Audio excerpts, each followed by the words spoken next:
First and foremost, I like to give all acknowledgement, honor, glory, and praises to Yahweh Bahashem, Yahweh Shai Bahashem, Harakhan Hakodash, who giveth us forth his servant strength and power to move mountains, and who will deliver us, Lord willing, from the hour of temptation. A double honors to the apostles and elders of GMS that have taught us his truth. And shalom unto you, hopeful, sincere, elect members, and 1/3 of you Negroes, Hispanics, and Native Americans, and Seminole Indians that truly believe that Yahweh is, and that he exists, the Most High, and that Yahweh Shai is the deliverer, and will deliver you.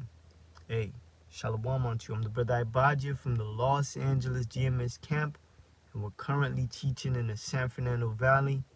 The specific location is in Ventura, and Lord willing, this lesson is edifying unto you, hopeful elect members.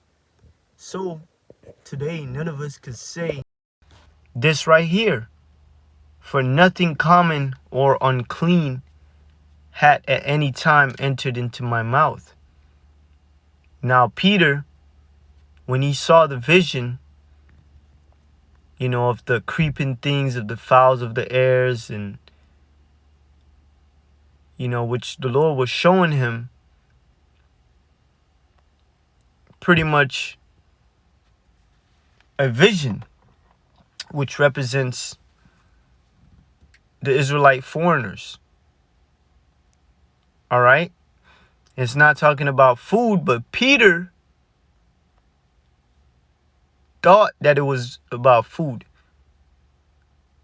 All right? But I said, not so, Lord, for nothing common or unclean had at any time entered into my mouth. And today, we can't say that because the food is defiled. All right? The Lord warned us about that in Ezekiel chapter 4. All right? And this shows you that our forefathers didn't just eat any old thing that they wanted to.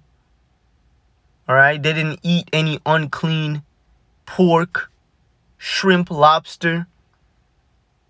All right? They followed the dietary law according to the scriptures. All right? Which is in Leviticus. All right? But said I, not so, Lord, for nothing common or unclean had at any time entered into my mouth. So yet again, Peter thought the vision was about food. Because the Lord told him to slay and eat. And he's like, hold up, Lord, creeping things, fowls in the air is like, unclean beast. But the voice answered me again from heaven, what Yahweh had cleansed, that call not thou uncommon. So this wasn't dealing with no food. It's dealing with the Israelite foreigners. Because remember, who came to Peter? The men that belonged to Cornelius. All right?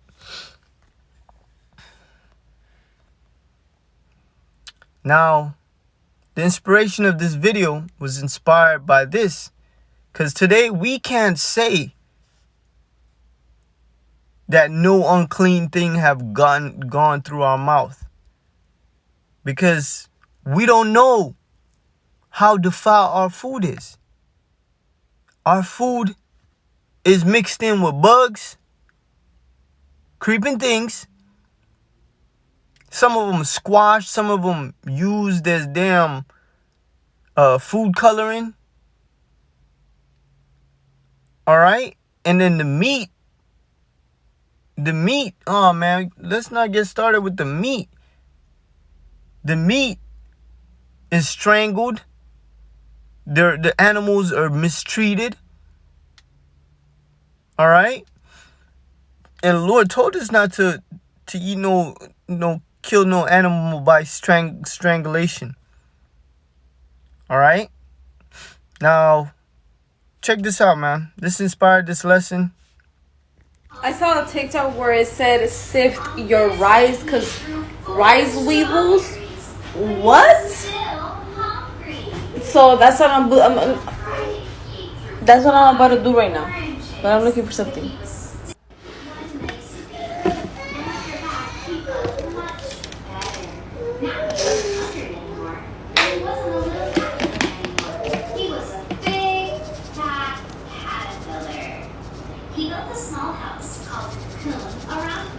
Wait, what? What the fuck, bro? Bro. I know y'all see that, bro.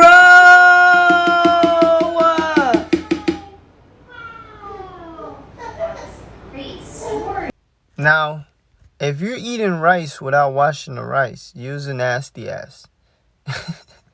and if you're washing the rice with tap water, it's like washing the rice with more chemicals. All right? Bro, what? No. Zay. Oh, hell no. I'm throwing this shit away. Hold on. Bye. So imagine if people actually found out how defiled food is, and if they actually did their research on what they're eating, they will be sick to their stomach. All right? Inorganic arsenics. So what chemical in rice is bad for you? Showing you how defiled our food is. There's chemicals. They put chemicals on our food, man, to keep our pets.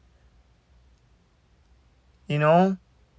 And Esau just put it on there because he's just a damn devil.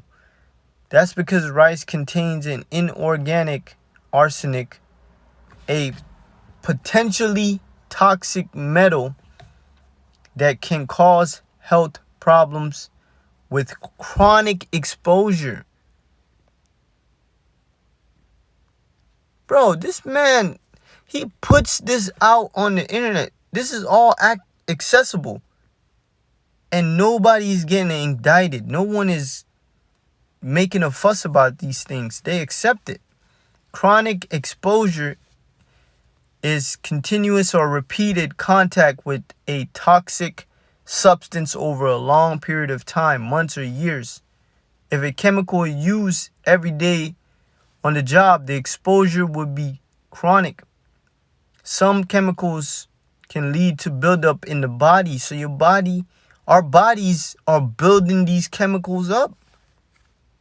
Chronic exposures can also occur at home, but look at the effects. Long-term adverse effects.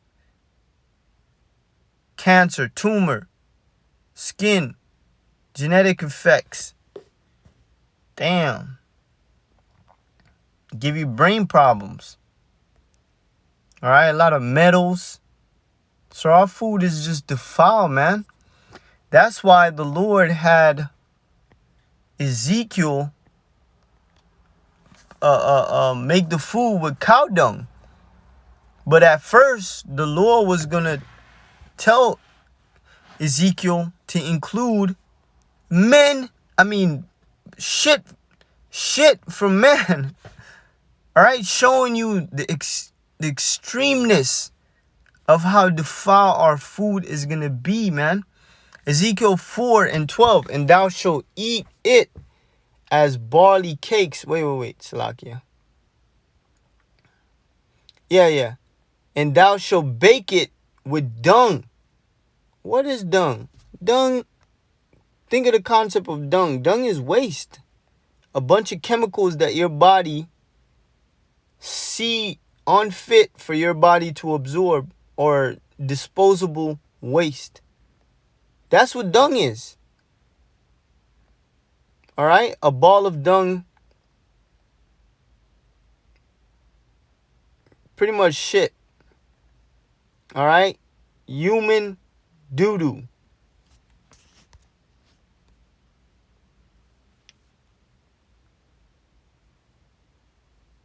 All right? Fecal matter. And who knows if this damn devil is putting poop in people's food. He already puts rat poop in chocolate, their hairs. And thou shalt break it with dung that cometh out of a man in their sight. And the Lord said, even thus shall the children of Israel, you Negroes, Hispanics, and Native Americans, and Israelite foreigners that look like a heathen, shall the children of Israel eat their defiled bread among the Gentiles. So that also shows you that Israel is among the natural born Gentiles, the heathens. All right, and we're going to be eating defiled food because they are in charge. We're among them.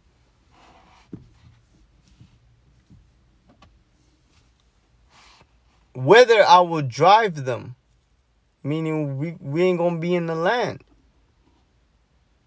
You know, because our people became ungrateful, man. Look at how the Lord used to bless us with 100% natural food. No, man, Jake knew how to grow stuff without no damn bugs, you know, devouring it. You know, you have to be careful when you pick the plant. Like, literally, you could just take a fruit or a plant off the tree and eat it when we was in our land. Whither I will drive them. So we're scattered all over the place. And best believe, none of us could say what Peter said. Let me bring that out one more time. But I said, not so, Lord, for nothing common or unclean had at any time entered into my mouth. Because Peter thought it was food. It was actual food, but it was really, you know, going into something else. The Gentiles. All right, the Israelites that became in a Gentile state.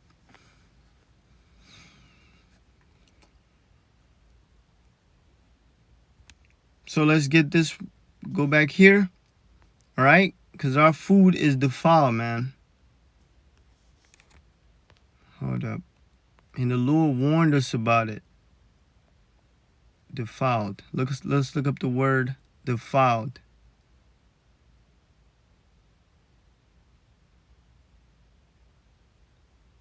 I think it says stama'ah. Foul in a sense, in a religious sense. Polluted, unclean, impure.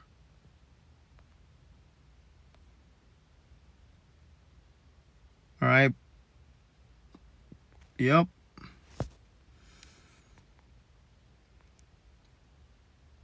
Whither I will drive them. Now check this out. If you click on this precept, you go to the cross-reference, it gives you some cross-reference. And the first one is Daniel 1:8. But Daniel purposed in his heart that he would not defile himself with the portion of the king's meat.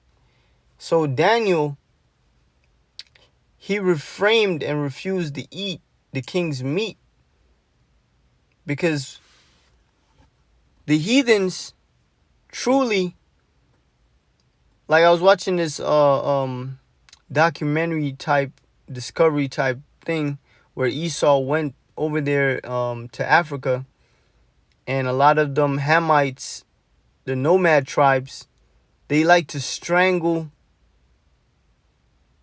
the meat. They like to strangle the goats, you know, and then drink their blood and eat them. So Daniel refused the meat of the king because he knew that meat was defiled. All right? Who knew what them heathens actually did with that meat before they actually served it? All right? Who knew if them heathens even cooked the meat completely? And he didn't want to take that chance to defile himself. See, our forefathers had integrity, man. Just like we try today not to just eat any old thing. We try to read the label to the best of our ability. We try to make sure when we do buy something, make sure motherfuckers cook it. You know, we make sure they don't have no beans in pork in the beans. All right? But Daniel purposed in his heart that he would not defile himself with the portion of the king's meat. Because Daniel know how the heathens, deal with their meat. All right? They probably sacrificed it, probably put curses on the meat. Who know? Did some ritual with the meat.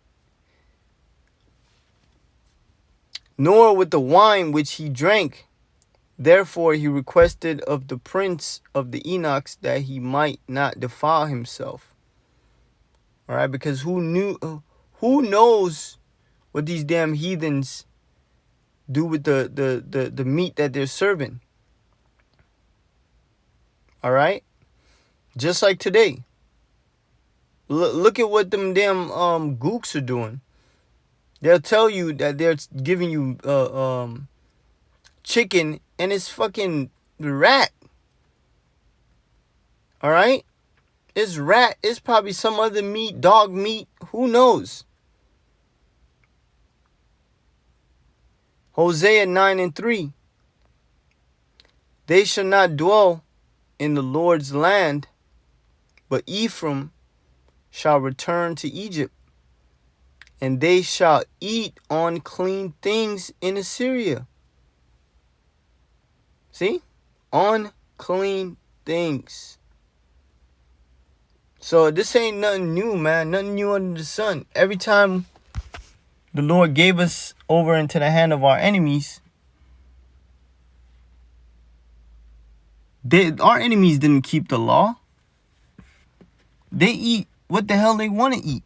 That's why you see in the Philippines and China, they literally eat everything on the food menu. Every creature, octopus, some shit you don't even know. Anything they see in the ocean, they want to try it. Jellyfish. All right? And wherever we went, wherever we are today in this earth, we're eating defile. We're defiling our temple. Because a lot of this food, we don't truly know if they're really lawful. All right? They could say they're lawful. What if the guy used the same knife that he slaughtered the pig with and used it to slaughter a beef, a cow? Right? Man, we just need to get the hell up out of here.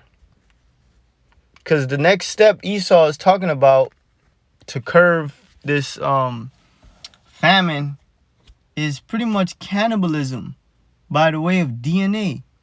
This dude's trying to use DNA to make meat.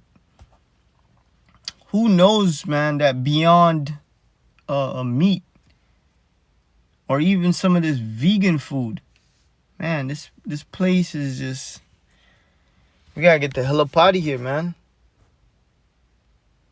That's why some of our bodies, some of us, our bodies ain't coming to its fullest stature.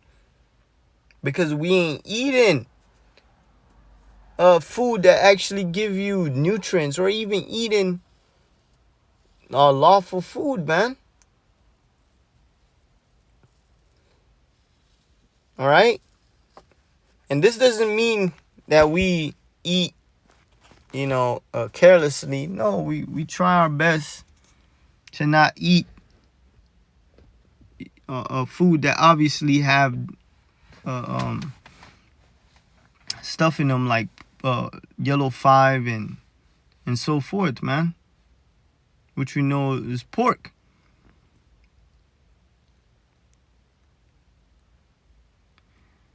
And then said I, Lord, Yahweh Bashim Yashai, behold, my soul had not been polluted. Because, man, we was in the land, we can control what we were eating. You slaughter a goat right then and there, you eat it. You ain't got to question, oh, man, is this the natural goat meat? Is this old meat? Did the heathen pray over this? And, behold, my soul have not been polluted, for from my youth even until now. What does that mean? He followed the dietary law. Have I not eaten of that which dieth of itself? And Esau will do that shit. He will literally give you something that dieth of itself. But he was talking about men's dung. All right. But Esau would give you a cow that died of a disease or some shit. What an asshole. Or is torn in pieces. Neither came there abominable flesh into my mouth. And we can't say that. I mean, we could say we try to keep abominable flesh out of our mouth, but who knows, man? You might eat a meat that have been sauteed in a pork barbecue sauce. Fuck, bro. God damn, man. Neither came there abominable flesh in my mouth. So he didn't eat pork. He didn't eat lobster. He didn't eat shrimp. All right? He didn't eat no snake. He didn't eat no dog. That's what he meant. Neither came there abominable flesh into my mouth.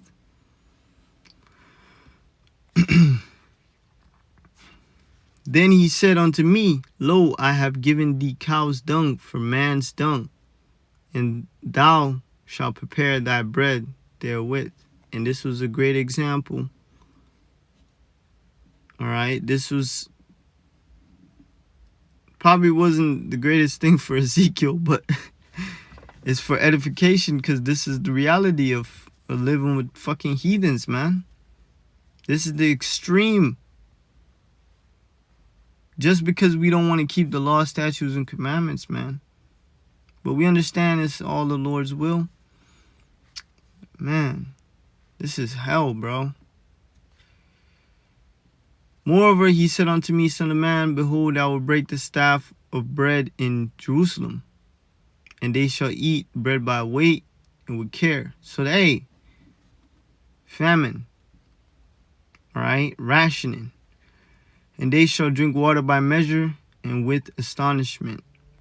And they may want bread and water and be astonished one with another and consume away for their iniquities. So, hey, when that famine comes, our people they gonna eat anything, and they gonna die of starvation.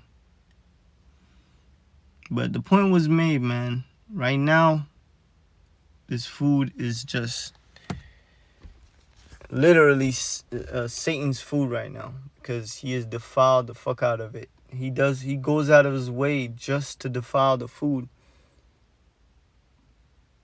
And we just get the finishing product. We don't truly know what that food has been through, or what's on that food, or what's in it. And the ingredients, who knows if they're actually more or less stuff in it than we even able to see on the label.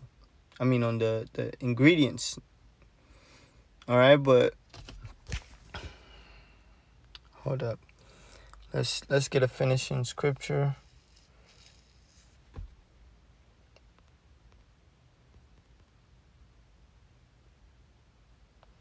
Man, how does the scripture go? How does the scripture go?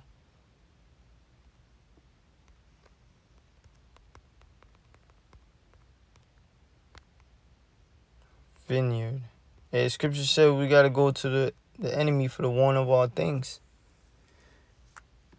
So when you go to the enemy, you're going to eat what the enemy eats. And if the enemy eats like shit, that's what, we're going to be eating. But we try our best to eat the best of the top, top of the less shitty stuff.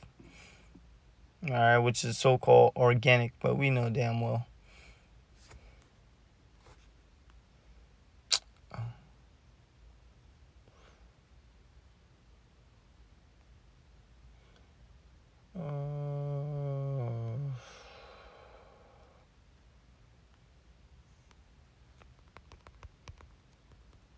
Real quick.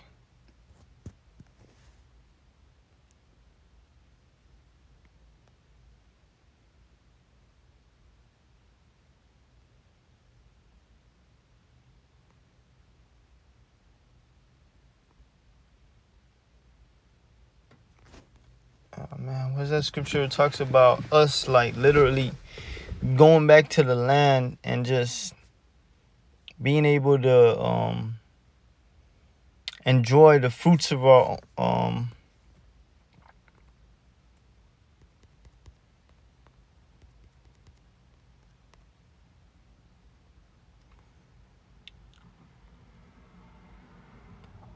man, how does it go? Damn, can't remember how it goes. Salakia. Let's just go back. Turn back the captivity. It will take me a couple minutes to find it in my Bible.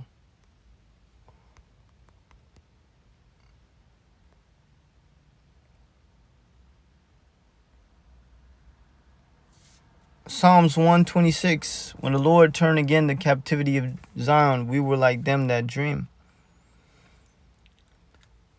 So this is gonna be like a bad dream, man. Being in this fucking place.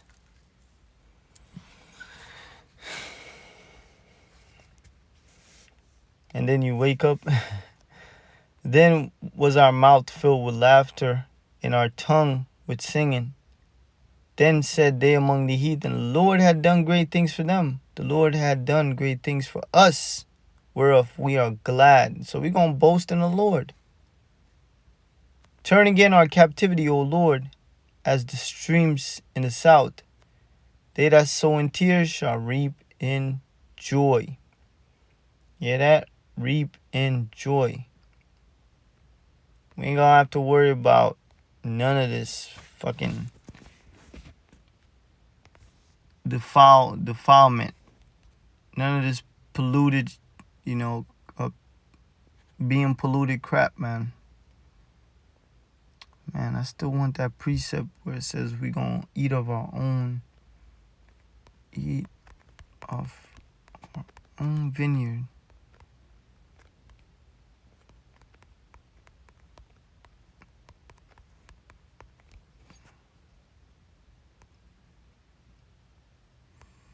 Man.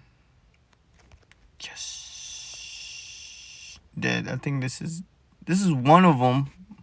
It says Isaiah 65:21. They shall build houses and inhabit them, and they shall plant vineyards and eat the fruit of them. And they shall not build and another inhabit. This is actually one of the good ones that I actually wanted. They shall not plant and another eat.